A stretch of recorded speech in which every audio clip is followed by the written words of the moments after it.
Now there's going to be times when you're asked to write the quadratic equation of a parabola that goes through two x-intercepts and a specific point. When you're asked to write an equation given those two things, the best form to use is the intercept form. That's because it already has a place for your x-intercepts and it has a place that you can plug in a point that will always work. So let's look at an example. Here we have x-intercepts -1 and 4 and a point 2, 4. So, first thing we're going to do is we're going to plug in those x-intercepts for P and Q because we know that that's the other name for the intercepts in this form. So our new equation is going to be y equals a times x minus, the first intercept is -1, so minus -1 or plus +1. And then times x minus q, our second intercept is 4, so it'll be x minus 4. Now the next thing that we have is we see that we have three variables still. We have a y, an a, and an x. And we can take care of the y and the x by using the point that we were given. So let's go ahead and plug that in. So our new equation now is going to be 4 equals a times 2 plus 1 times 2 minus 4. At this point, we've plugged in our x's, our y, and then our x-intercepts.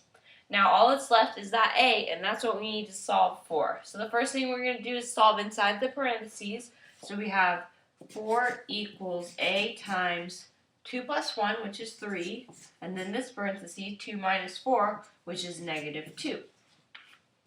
So then we have to multiply. So we have 4 equals 3 times -2 is -6 times a is -6a.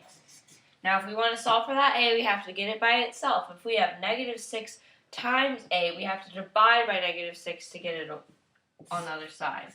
So we divide by -6 on both sides, and we're left with -2/3 equal to a.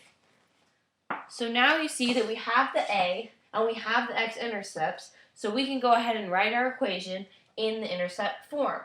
So our final equation with our new found a is y equals -2/3 times x minus our first intercept, which is -1, minus -1 is +1, and then our second intercept, x minus our second intercept, which is 4, so x minus 4. So our new equation for a parabola that passes through the point 2, 4 and has x-intercepts -1 and 4 is y equals -2/3 times, in parentheses, x plus 1 times, in parentheses, x minus 4. So now you have officially written an equation in the intercept form.